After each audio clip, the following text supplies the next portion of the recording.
Está con nosotros la ingeniera civil, Ada Arancibia.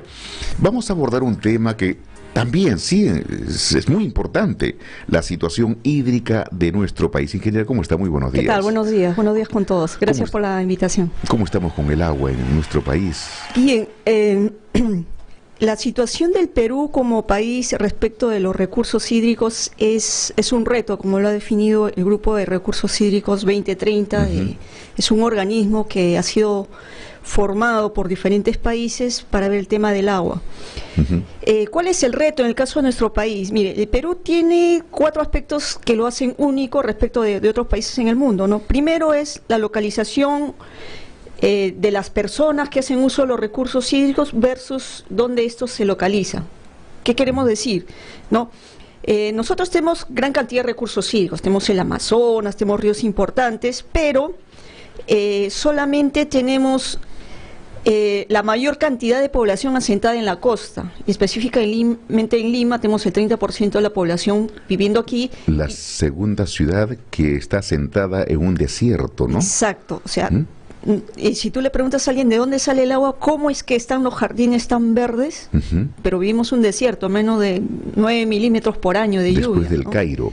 Exacto, entonces esa situación es única. Nosotros somos un país que tiene, si bien tiene una gran reserva de recursos hídricos, pero vivimos, nuestra mayor crecimiento, desarrollo, actividad económico está en la costa, ¿no? Ese es el primer punto, el primer aspecto, ¿no?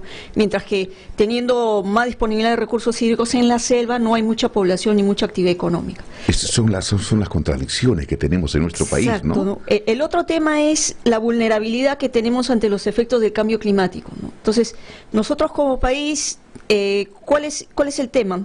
Tenemos los glaciares, que son una reserva, digamos, temporal, un almacenamiento de agua temporal, ¿no? Porque, o sea, año tras año se forman estas capas de hielo que de alguna forma almacenan agua que luego discurre lentamente. Y que nutre a los ríos, ¿no? Que nutre a los ríos y que hacen uso poblaciones andinas. ¿Qué es lo que está pasando con el cambio climático? Son varias cosas. El primero es la deglaciación. Al incremento de temperaturas, el agua se empieza a deglaciar rápidamente, las poblaciones van a perder ese recurso porque lo van a ver pasar, no lo pueden almacenar y no va a volver después de muchos años, ¿no? El otro tema es que nosotros somos un país que está muy sensible a los desastres naturales. Entonces, de acuerdo a los informes del IPCC, que es el ente que maneja estos temas de cambio climático, nosotros vamos a sufrir más este tema de desastres porque con el cambio climático la frecuencia de ocurrencia de grandes inundaciones, deslizamientos, huaicos, se va a acentuar. Si bien es cierto, estamos dentro de los 20 países, ingeniera Arancibia, que tiene ese privilegio de tener agua en estos momentos. Sí. Ya hay algunas partes del globo terráqueo que ya están afectándose seriamente por la escasez del agua. Sudáfrica, Ciudad del Cabo, está ya prácticamente en los últimos momentos de que van a poder disfrutar de agua. Están racionando el agua por litros por persona. Y nosotros, sin embargo, tenemos ese privilegio, pero también tenemos una gran falta que es los mayores derrochadores de agua. Así es, sí. Bueno, el tema es que todo esto se maneja con gestión, ¿no? Justamente la gestión de los recursos hídricos. No solamente es el construir las grandes obras, presas, infraestructura, que si bien es cierto se necesita, también necesitamos hacer una buena gestión de esto e incentivar el tema de lo que es la cultura del agua, ¿no? Que todos debemos saber que, bueno, cuando lavamos los dientes tenemos que guardar el agua en un vasito e ir usándola, no dejar abierto, tomar duchas cortas y todo esto. Incluso comenzando por estos grandes tanques de los inodoros, ¿no? Los grandes tanques que almacenan agua y uno jala, bueno, uno termina de usar, pues lo jala y gran cantidad de agua que se pierde. Claro, si bien es cierto que, digamos, nosotros como ciudadanos tenemos que aportar en el manejo de los recursos hídricos, el mayor porcentaje de usuarios de los recursos hídricos en nuestro país, en la mayor parte del país, es la agricultura. Entonces, la agricultura es el 60-80% del agua que se extrae, del agua fresca, ¿no? Entonces, no solamente es un esfuerzo de los ciudadanos, sino también de los gobiernos de poder administrar mejor los recursos, ¿no? ¿Cuánto estamos contaminando el agua que discurre por los ríos? ¿Cuánto estamos afectando, digamos? Bueno, como te decía, existen varios temas con los cuales nos hace una situación, digamos, un reto, lo que es los recursos hídricos y estrés hídrico en el Perú. Justo un reporte del Grupo de Recursos Hídricos indica, ¿no?, que uno de los problemas es la contaminación del agua, la calidad del agua. Y en el caso de nuestros países, más o menos el 60% de los recursos hídricos están inutilizables. El 60%. Sí, o sea, no tenemos nosotros un sistema de tratamiento de desagües. No es un buen tratamiento. Y no solamente viene el tratamiento de agua de desagües, digamos, de las ciudades, sino el tratamiento de agua de las operaciones mineras, agrícolas, industriales, etcétera, etcétera, ¿no? Entonces, si bien tenemos muchos recursos hídricos, pero si los, digamos, contaminamos, ¿no?, le quitamos la calidad, entonces... Las grandes ciudades, exactamente, ingeniera Arancibia, las grandes ciudades son un motor lamentable, ¿no? Un motor grande de contaminación de estos recursos importantísimos para la vida. Y a veces pensamos que no se está haciendo nada para poder proteger. Incluso cuando hablamos o vemos en las épocas de crecida de los ríos, gran cantidad de agua se pierde en el mar y no la utilizamos, no la conservamos, no la reservamos para momentos de crisis. Sí, bueno, el problema viene, es como te decía, es un problema muy, es todo un reto, es un problema muy complejo y también de repente un poco complejo de explicar. El tema, digamos, en los últimos años ha habido toda una batalla en contra de las represas, ¿no? Que las represas muy grandes son grandes contaminadoras, entonces esto ha frenado un poco el desarrollo de recursos hídricos en ese aspecto. Lo cual, si nosotros ponemos a pensar en esos glaciares que se están derritiendo y que son mayormente usados por poblaciones altoandinas, al no construirse ningún tipo de almacenamiento, aunque sea pequeño, va a haber algún problema, ¿no? Ahora, en las partes bajas, ya cuando nosotros, digamos, el agua viene discurriendo en la parte alta y llega ya a ciudades tipo Lima, el río Rímac, nosotros lo vemos súper contaminado. ¿Está contaminadísimo? Si bien es cierto, existen grandes esfuerzos, tanto de la ANA y de otros ministerios, en haber tratado el río Rímac. El río Rímac es uno de los ríos más intervenidos en todas las, digamos, en todas las ciudades, de todas las ciudades del país, el más intervenido, ¿no? Tiene ahí todo un sistema de pantallas, que lo que se hizo en esa época fue tratar de incrementar, alimentar la napa freática, porque estaba muy explotada la napa freática, ¿no? Las aguas subterráneas. Claro, ingeniera Arancibia, hay otro tema que también se habla, ¿no? Ante la proximidad de la escasez del agua, ya se habla de la desalinización del agua de mar, que podría y que tendría que ser, y otros países ya lo están haciendo. ¿Cómo poder optar por esa acción? Claro, el tema de la desalinización del agua de mar viene, digamos, por el costo, ¿no? O sea, un metro cúbico de agua tratada en la planta tipo Atargea es mucho más barato que un metro cúbico si yo lo trato con una planta desalinizadora. Ahora, es una alternativa siempre y cuando lleguemos a ese nivel de estrés en que ya sea mucho más difícil construir, digamos, un trasvase o algo por el estilo, ¿no?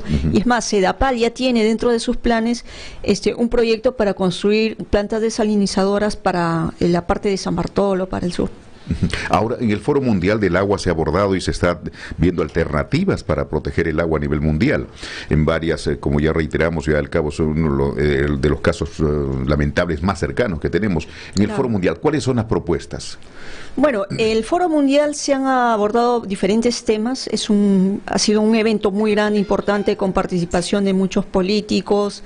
Estuvo la exministra del Medio Ambiente, tuve la suerte de tocarme con ella, pero bueno, digamos, existen varios frentes de trabajo, ¿no? Un frente es los tomadores de decisiones políticos, ¿no?, que tienen que comprometerse al mejor desarrollo de los recursos hídricos. El otro son la academia, las instituciones, ¿no?, cómo estas instituciones pueden aportar a través de investigaciones a, digamos, hacer un uso más eficiente del agua, ¿no?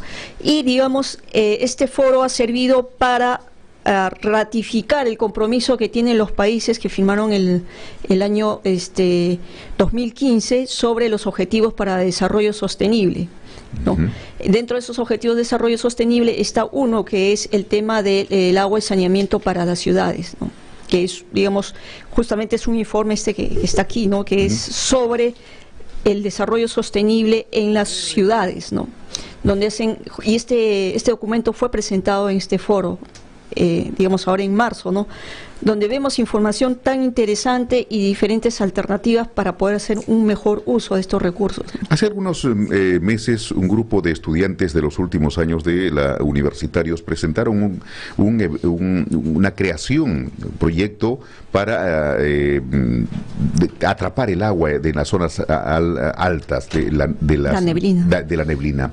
Esta alternativa, ¿cómo la ve, ingeniera Arancibia? Sí, me parece una alternativa muy interesante, solamente que tenemos que ahí ver el tema de la demanda del agua no es fija y estable, ¿no es cierto? O sea, hay una curva de desarrollo de la demanda, ¿no? Así como la energía, tenemos nosotros picos de demanda de agua y también necesitamos una presión para el sistema, ¿no? Entonces, yo creo que es una buena alternativa que debe complementar al sistema existente, pero no va a poder reemplazarlo, ¿no? ¿Y hay alguna preocupación suya en especial en este sentido? Que le genere una expectativa o un planteamiento desde su visión como especialista en el tema hídrico. Sí, bueno, nosotros como país tenemos situaciones especiales, como te mencionaba, por el tema del cambio climático. El cambio climático va a alterar los padrones de lluvia, de clima, y lo cual a nosotros, digamos, los ingenieros, vamos a tener más dificultad en poder definir o ver a futuro cuál va a ser la cantidad de agua que vamos a tener disponible, ¿no? Cuánta cantidad va a pasar por los ríos, eso se va a ver alterado. Y si eso se va a ver alterado, ¿cómo lo vamos a poder utilizar?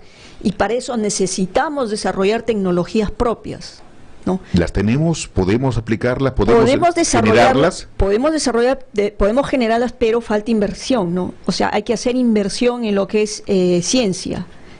Porque para esto del tema del cambio climático existen modelos globales climáticos, pero que han sido desarrollados por países europeos, Estados Unidos, Nueva Zelanda, Australia, pero están, digamos, más preocupados ellos por su entorno, por su localidad, ¿no?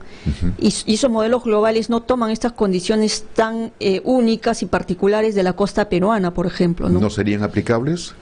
Un modelo climático global no es aplicable para el caso de Lima, por ejemplo, ¿no? Brasil, por ejemplo, ahí tiene otra experiencia. Estas alternativas para las ciudades como Brasil, por ejemplo, ¿no? En las diversas ciudades de Brasil. Claro, Brasil tiene, digamos, a diferencia nuestra, tiene más desarrollo tecnológico científico. Allá, para empezar, allá lo que es educación de posgrado, maestrías, doctorados son gratuitas en las universidades federales. Qué envidia, ¿no? Sí, qué envidia, ¿no? En cambio aquí no, aquí tú tienes que pagar. Bueno, ellos tienen ya un presupuesto para eso, nosotros de repente no lo tenemos, ¿no? Pero tenemos que de alguna forma seguir fortaleciendo el trabajo que hace el CONCITEC, el SINACID, SUNEDO y todas estas entidades que lo que hacen es promover la ciencia local, ¿no? Como estos chicos que han creado ese aparato, esa forma de atrapar atrapanieves y generar agua, ¿no? Claro, o sea, con el movimiento va generando energía y aparte empieza a hacer la condensación digamos, de la humedad que está presente en el aire, ¿no? Bueno, ¿qué hacer entonces, ingeniera Arancibia? ¿Qué hacer? Porque se nos viene, con el pasar de los años, se nos viene una preocupación que es la gota a gota, como dice la propaganda, el agua se agota. Sí, ¿no? Claro. ¿Qué hacer? Ante el tema de adaptación al cambio climático y todos los retos que esto implica, es tratar de trabajar lo más eficientemente posible en todas las soluciones, sean ya soluciones estructurales, no estructurales, y en la parte de gestión, y nosotros como ciudadanos debemos tratar, digamos, de hacer un uso razonable de todos nuestros recursos naturales, ¿no? Tanto el agua, segregación de basura, etc. En esta publicación que usted nos trae, ingeniera, hay recomendaciones importantísimas, ¿no? De que para poder generar el recurso hídrico, ¿no? O protegerlo. Sí, claro. Digamos, actualmente este objetivo para el desarrollo del milenio, que es el número 6, que es agua segura para todos, ofrece a las empresas, asociaciones públicas privadas, que es algo que todavía se sigue incentivando, ya se ha hablado mucho de esto en el foro, sobre hacer sistemas accesibles para todas las personas, pero no solamente hacer agua limpia y segura, ¿no? Sino también tratarle el agua al momento de devolverla, retornarla, digamos, a los ríos o a los mares. Que es ¿no? lo que nos falta acá, ¿no? Que es lo que nos falta a nosotros, claro. Entonces, cuando nosotros vemos nuestro recibo de agua, es un pago mínimo que se hace por... nosotros pagamos no por el agua en sí, sino lo que nosotros pagamos es por tener el agua potable en nuestra casa y poder evacuar el agua que ya no utilizamos, ¿no? O sea, nosotros no pagamos por el agua, sino por la infraestructura y la operación que hace que tengamos el agua para bañarnos, cocinarnos y para poder eliminarla, ¿no? Entonces, ese es un concepto importante, pero el pago que hacemos por tratamiento de agua, a mí me parece que es poco. Inclusive me parece que el agua, digamos, habría que ver una alternativa de gestión de los recursos hídricos más razonables a través del manejo de las tarifas de agua, ¿no? A veces nos preguntamos cuál es el manejo, cuál es, digamos, el trato que hay para las empresas comerciales que envasan estas botellitas de agua que consumimos con tanto gusto y que justamente está desplazando, gracias a Dios, está desplazando a las gaseosas, aguas azucaradas, ¿no? Y hay un estudio que ha dado que hay más consumo de agua, que las llamadas gaseosas, ¿no? Claro, felizmente, digamos, estos últimos años estamos viviendo una corriente de concientización acerca no solamente de la naturaleza y la salud, ¿no? Y también lo que hay mucha gente que está viviendo esta onda no solamente ambientalista, ecologista, sino un estilo de vida minimalista. ¿Qué significa esto? Vivir con lo necesario y suficiente que tú puedas tener, o sea, una casa minimalista, una persona de estilo minimalista pues tiene, digamos, 20 mudas de ropa, no tiene muchos platos, no tiene muchos muebles en su casa, digamos, es más un estilo de vida austero, ¿no? Lo cual de todas maneras impacta en el uso de recursos, ¿no? Sí, que digamos es muy interesante, y también estas personas no utilizan plástico, sino van con su botella o con su bolsa de tela a hacer compras, a comprar, para evitar el uso de empaques. Si tú vas a una tienda y regresas, sacas solamente lo que necesitas, vas a tener una ruma de bolsas, plásticos y casi muchas veces hay bolsas especiales para guardar bolsas de plástico, ¿no? Sí, y es increíble la cantidad de plástico que tenemos, ¿no? Y que está contaminando ríos, mares, ¿no? El mar peruano también está viéndose afectado por esto. Seriamente afectado. Ingeniera Arancibia, gracias por este mensaje de tomar conciencia de lo que es proteger el agua, no derrocharla, no hacer mal uso del agua, porque el agua se está agotando, se está acabando. Sí.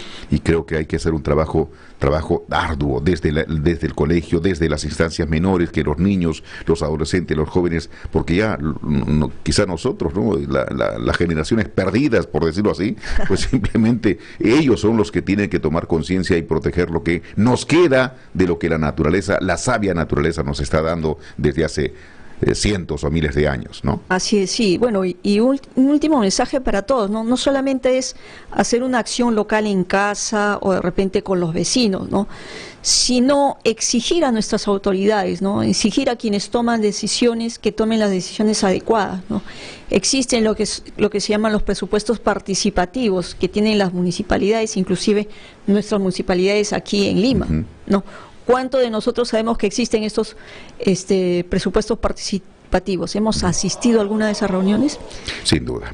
Sin dudas. Son temas preocupantes. Son temas que nosotros abordamos, señoras y señores, así como con la ingeniera Arancibia, pues temas que se van a dar Arancibia, temas que también se van a abordar en el Congreso Quinquenal de Ingeniería en mayo, 16, 17 y 18 de mayo próximo, y que van a aglutinar, van a incorporar todos estos temas que van a servir y que sirven definitivamente para el desarrollo del conocimiento, el desarrollo y protección del ser humano, ¿no? Gracias, ingeniera Ada Arancibia.